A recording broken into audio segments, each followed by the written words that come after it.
Hello students, my self Y के अरोड़ा। जैसा कि मैंने आपसे प्रॉमिस किया था पिछले वीडियो में कि आप अपने मार्क्स को कैसे इंप्रूव करेंगे, इसके ऊपर मैं आपको वीडियो लेके आऊँगा। और मैंने पिछले वीडियो में जैसे बताया था कि बहुत से बच्चों की प्रॉब्लम होती है, यार मेरे को इकोनॉमिक्स आती है, मेरे को माइक्रो भी आती है, मुझे मैक्रो भी आती है, अरे मार्क्स ही नहीं आते। तो उनके सामने प्रेजेंट, उसमें कमी क्या होती है? आंसर लिखने की कमी होती है, प्रेजेंटेशन की कमी होती है ना। तो मैं आज आपको बताऊंगा, पूरा वीडियो देखिएगा, पेपर कैसे करना है। जब तक पूरा वीडियो देखोगे तो समझ नहीं आएगा, बीच बीच में इंपॉर्टेंट बातें आती रहेंगी, सारी इंपॉर्टेंट बातें एक साथ नहीं आएंगी। तो आराम से पूरा वीडियो देखिएगा, बीच बीच में क्या इंपॉर्टेंट बातें हैं आपने उसको नोटिस करना है। आंसर को प्रेजेंट कैसे करना है, पेपर को कैसे कंप्लीट करना है, पहले क्या करें, इन सब चीजों के बारे में आपको बताऊंगा, so that you can score up to 100% marks. जैसे कि हमने हमारा आज का टॉपिक भी यही है और इसी के ऊपर वीडियो बनाया, how to score up to 100% marks. मैं तो हमेशा अप टू लिखता हूं, क्यों भाई? सबके 100% तो आएंगे नहीं, राइट? आपकी मेहनत पर डिपेंड करेगा। मैंने बता दिया, ऐसा नहीं कि आपके आ गए। आप कितना हार्डवर्क करते हो, कितना उसको फॉलो करते हो, तभी आपके 100% मार्क्स आ सकते हैं। बट ये बात मैं जरूर कहूंगा, बहुत से बच्चों के 100% मार्क्स आते हैं, तो आपके भी 100% क्यों नहीं आ सकते? You are one of them, you can, right? तो आज से अपने डिटरमिनेशन बनाइए, 9 दिन के अंदर 100% कैसे आएंगे। हमने आपको पहले बताया तैयारी कैसे करनी है, तो उसके अकॉर्डिंग आप तैयारी करो। आपने तैयारी कर ली, जब आप पेपर प्रैक्टिस कर रहे हैं तो जैसे मैं बता रहा हूं आप वैसे अपने पेपर को प्रैक्टिस कीजिए, तो डेफिनेटली आपके मार्क्स इंप्रूव होंगे, राइट? तो बच्चों, तुम लोग का हो सकता है कुछ बच्चों ने अपने माइंड में फिट कर रखा हो, बिठा रखा हो, कई तो बिल्कुल एक रिजिड होते हैं, नहीं यार मुझे तो ऐसे ही करना है। अरे ऐसे नहीं, आप कुछ सजेशन दे रहे, बाकी ठीक है, अगर आपको बेटर लगता है तो यू कैन गो हेड। मेरी तरफ से कोई फोर्सफुली तो है नहीं, आई एम सजेस्टिंग यू, जैसे मैं बता रहा हूं आप वैसे आप आंसर को प्रेजेंट कीजिए, वैसे आप पेपर को कंप्लीट कीजिए, डेफिनेटली आपके मार्क्स आएंगे। तो शुरू करते हैं, कैसे करना है। पहले, सबसे पहले मैं आपको बताऊंगा कि आपने पेपर में करना क्या है, पहले 15 मिनट कैसे यूज करने, फिर आपको मैं बताऊंगा कि आपने आंसर को कैसे प्रेजेंट करना है, लिखना क्या है, ठीक? तो एक एक करके करते हैं। सबसे पहले पेपर मिल गया आपको, 15 मिनट आपके पास है, उसके 2 पार्ट कर दो, 7.5 7.5। अरे क्योंकि ये बड़ा आसान सा जवाब है। पहले 7.5 मिनट में आप क्वेश्चन पेपर पूरा गो थ्रू कर लो, रीड कर लो, पता तो लगे भाई क्या आता है क्या नहीं आता, ठीक? और माइक्रो वाले 6 मार्कर में डिसाइड पढ़ने के बाद टिक कर लो कि मुझे 6 मार्क वाले क्वेश्चन माइक्रो के करने हैं, ताकि बाद में टाइम बचे। क्या करना है? माइक्रो वाले 6 मार्कर में पढ़ लेना है। ये 7.5 मिनट या इसमें 8 मिनट लगा लो, 9 मिनट लगा लो, लेकिन माइक्रो वाले में आपने डिसाइड कर लेना, 6 मार्कर में जहां चॉइस होती है मैं डिसाइड कर लो। हो गया? नाउ आप आ जाइए किसके ऊपर? मैक्रो में लास्ट के 3 क्वेश्चन के ऊपर आपने जो आपने टाइम बचा रखा है, 7 मिनट, 8 मिनट, 7 मिनट, 6 मिनट, जो भी टाइम बचा है, उन 3 क्वेश्चन पे बिल्कुल फोकस करना है, बड़े ध्यान से फोकस करना है। एक तो चॉइस कर लीजिए, दूसरा न्यूमेरिकल होगा नेशनल इनकम का, आपने डिसाइड कर लो कि न्यूमेरिकल में क्या क्या चीजें दे रखी हैं, उनको आप टिक मार्क कर लीजिए। तो 3 क्वेश्चन फोकस करो, क्योंकि हम सबसे पहले क्या करने वाले हैं? मैक्रो ही करने वाले हैं, इसलिए पहले उन 3 क्वेश्चन पे आपने फोकस करना है, ठीक? तो उसके बाद हम पेपर मिल गया हमारे को, रिटर्न टाइम स्टार्ट। तो स्टार्ट रिटर्न टाइम, सबसे पहले आप मैक्रो के पीछे वाले क्वेश्चन, पीछे वाले समझ गए ना कौन सा क्वेश्चन? तो लास्ट में जो 24 उल्टा करना है, फिर 23, फिर 22, आपने ऐसे उनको कंप्लीट करना है, क्योंकि उनको आपने पहले अच्छे से पढ़ लिया था, इसलिए फटाफट फ्रेश माइंड में बड़े बड़े से क्वेश्चन, और इनडायरेक्ट क्वेश्चन आसान से होते हैं, सॉरी इसके डायरेक्ट क्वेश्चन होते हैं इजी से, और आराम से आपके पूरे हो जाएंगे, ठीक?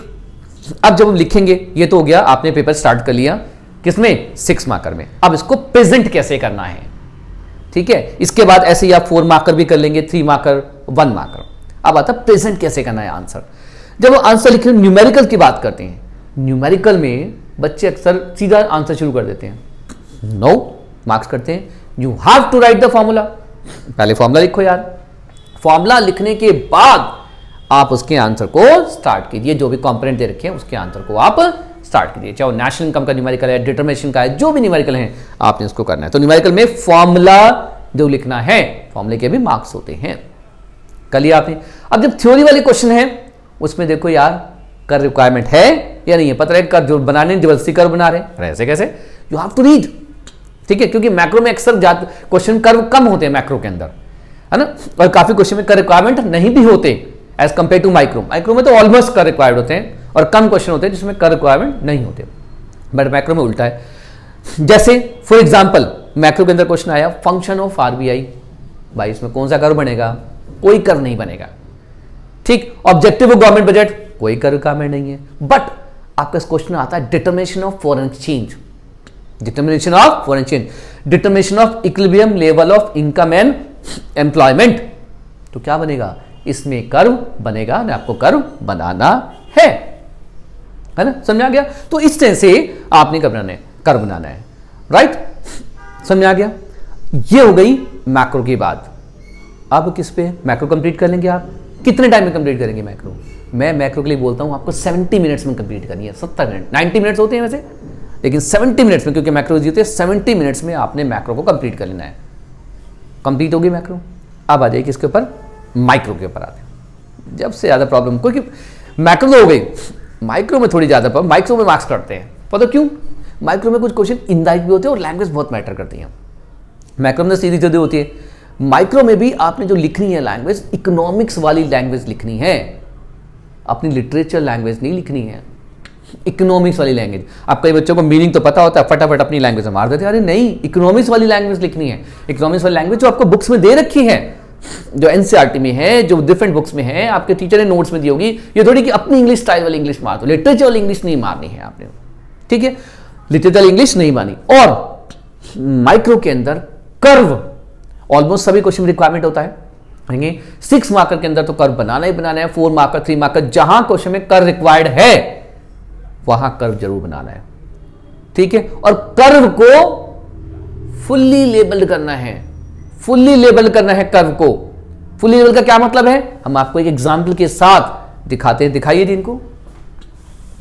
फुल्ली लेबल, ये हमने एक छोटा सा एग्जाम्पल लिया है, behaviour of MP under the law of variable proportion. Law of variable behaviour कैसा होता है, तो सिर्फ ये पर्पस है आपको दिखाने का कर्व का।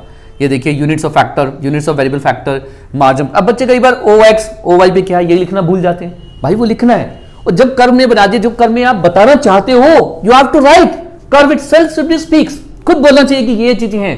एग्जाम को आता तो यही प्रॉब्लम सॉल्व हो जाएगी आपकी। तो देखिए जैसे हमने कर्व बनाया, फर्स्ट फेज हमने यहां पे लिखा increase in turn two factor, फिर यहां देखिए क्या है हमारे पास, एमपी मैक्सिमम हमने लिखा है, यहां पर ई पॉइंट लिख के एमपी मैक्सिमम, फिर डाउन हो रहा है तो एमपी डिक्रीजिंग, यानी कि क्या हो गया हमारे पास, डिमिनिशिंग टर्न टू फैक्टर, क्योंकि लॉ ऑफ वेरिएबल साथ है। नाउ यहां पे देखिए आप क्या हो रहा है, एमपी नेगेटिव, तो लिखा है phase third MP is negative, लिखा ना हमने एमपी इज नेगेटिव।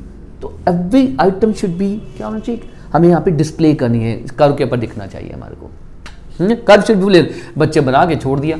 अक्सर दूसरी गलती क्या करते हैं मेजॉरिटी स्टूडेंट, कर्व बना दिया चलो लेबल में, अब कर्व को एक्सप्लेन नहीं करते भाई, जो कर्व को आंसर में एक्सप्लेन ही नहीं करते भाई, आंसर के साथ रिलेट करके एक्सप्लेन तो करो, जैसे रिलेशन में लॉ ऑफ वेरिएशन। अब इसमें अगर आपको बताना हो तो बताओ, नीचे बताओ कि फर्स्ट फेज यहां से यहां तक है, फर्स्ट फेज यहां से यहां तक है, ई पॉइंट तक है, सेकंड फेज ई से एस तक है ना, तो इस तरह से हमें उसको एक्सप्लेन तो करना है ना, कर्व को एक्सप्लेन भी करना है, और पूरे फेज में यहां फर्स्ट फेज से सेकंड में एक्सप्लेन भी करना है। समझ आ गया आपको? तो इसमें हमें इकोनॉमिक्स लैंग्वेज ही लेके करनी है और कर्व को एक्सप्लेन करना है, राइट बच्चों। तो एक कर्व के बारे में था जो अक्सर मिस्टेक होती है।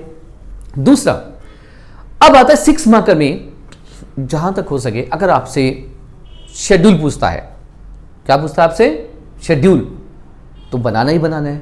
नहीं भी पूछता है तो आप कोशिश करिए शेड्यूल बनाइए, है ना। क्वेश्चन पूछा तो बनाना ही, नहीं पूछता तो 6 मार्कर में हो सके तो शेड्यूल बनेंगे। कई क्वेश्चन में शेड्यूल रिक्वायरमेंट 6 मार्कर में हो ही जाती है, जैसे लॉ ऑफ वेरिएबल में हो सकती है, कंज्यूमर इकोनॉमी में 1, के केस में हो सकती है, 2, के केस में हो सकती है, विद शेड्यूल हो सकती है। तो आपको शेड्यूल अगर बना दे तो इट्स वेरी गुड इंप्रेशन होता एग्जामिनर के ऊपर पड़ता है, राइट बच्चों।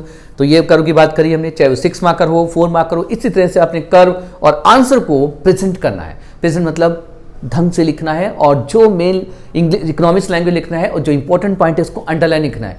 और अगर क्वेश्चन बड़ा है, आंसर बड़ा है, तो आंसर पॉइंट्स में लिखना है, लेकिन लंबा सा पैराग्राफ लिख दिया वो बेचारा पढ़ता ही रह जाएगा एग्जामिनर, उसको आप पॉइंट्स में लिख दीजिए, स्मॉल पॉइंट्स में उसको बना दीजिए। इट्स वेरी गुड फॉर क्या होगा आपके मार्क्स के लिए, और एग्जामिनर पे बहुत अच्छा एग्जाम पता है, यू विल गेट मार्क्स, ठीक। अब कुछ क्वेश्चन माइक्रो में थोड़े से इनडायरेक्ट क्वेश्चन भी आते हैं, थोड़े घुमा के भी आते हैं, करंट टॉपिक के ऊपर भी आ सकते हैं। हो सकता है उस टॉपिक के बारे में आपने बुक में पढ़ा ही ना हो, है ना, तो लेकिन आपको थोड़ी सी नॉलेज है उसके ऊपर, तो वो नॉलेज बेस्ड क्वेश्चन थोड़े से होते हैं, माइक्रो के अंदर ज़्यादातर होते हैं। तो आपने क्या करना है, उसको नॉलेज बेस्ड क्वेश्चन को आंसर जब उसके लिखें तो क्वेश्चन जो आंसर लिखें वो क्वेश्चन से लिंक्ड होना चाहिए, जो पूछ रहे हैं उससे लिंक करके लिखना चाहिए, है ना। क्योंकि सीबीएसई ने इस पर गाइडेंस भी जारी किया है कि if the answer is creative, कुछ नया टाइप का आंसर लिखा है जो ऐसे क्वेश्चंस के बारे में, तो उसके आंसर को भी कंसिडर किया जाए और उसको भी फुल मार्क्स दिए जाएं। तो आंसर उससे बिलोंग होना चाहिए, कि आपसे आंसर पूछा, अब आपसे इफेक्ट होता है, इफेक्ट ऑफ स्वच्छ भारत अभियान में पीपीसी, है ना, तो आपने लिख दिया डिमोनेटाइजेशन का इफेक्ट, ऐसे नहीं करना। तो जो क्वेश्चन पूछा गया है उससे रिलेटेड ही आपका आंसर होना चाहिए। इन दैट क्वेश्चन में ये बड़ा इंपॉर्टेंट रोल होता है कि आप उससे लिंक करके ही आंसर, बट छोड़ना कुछ नहीं है। सोचो यार ये क्वेश्चन तो मुझे आता ही नहीं है ना, बिल्कुल नहीं छोड़ना आपने। अरे उससे रिलेटेड जो कुछ भी आता है यू हैव टू राइट। क्या पता कोई आपका आंसर क्रिएटिव बन जाए, लिखते लिखते क्रिएटिव बन जाए, तो लिखना जरूर है। कोई भी आंसर आपने छोड़ना नहीं है कि आपको लगे यार घुमा के आया कुछ है, you have to write everything. समझ में आ गया? तो इस तरह से आप माइक्रो करेंगे। माइक्रो भी कैसे करें, पहले आपने बड़े क्वेश्चन कंप्लीट करने हैं और फिर 4 मार्कर, फिर 1 मार्कर आपने आंसर को कंप्लीट करना है ना। अब बच्चे क्या पूछे थे यार कितना टाइम लगना चाहिए माइक्रो के अंदर, माइक्रो में थोड़ा टाइम लग जाता है, 90 मिनट्स लग जाएंगे, क्योंकि माइक्रो के थोड़े आंसर भी वो थोड़े से डिफिकल्ट होते हैं, दिमाग लगाना पड़ता है। तो 90 मिनट्स माइक्रो के अंदर लग जाते हैं ज्यादातर, राइट। और अच्छी बात है इनका 80 में हो जाए, नथिंग लाइक दैट, 80 में भी हो सकता है ना। कई बार अगर मान लो सिंपल पेपर आ गया तो 80 मिनट्स में माइक्रो कंप्लीट हो सकती है, 70 मिनट्स में भी हो सकती है, बट नॉर्मली 80 to 90 मिनट्स में माइक्रो कंप्लीट हो जाती है। इस तरह से अगर आप पेपर लिखते हैं और ढंग से प्रेजेंट करते हैं तो आपको फुल मार्क्स मिलेंगे, ठीक है ना। यू कैन स्कोर, और अगर जिन बच्चों के इंप्रूव नहीं है तो उनके मार्क्स जरूर इंप्रूव होंगे। इस तरह से आप पेपर की प्रैक्टिस करो, definitely you will improve. And all the best, good luck for all the student, right. You can, तो कोशिश करिए यू कैन स्कोर 100% मार्क्स, तो कोशिश करिए कि I have to score 100% marks. Thank you.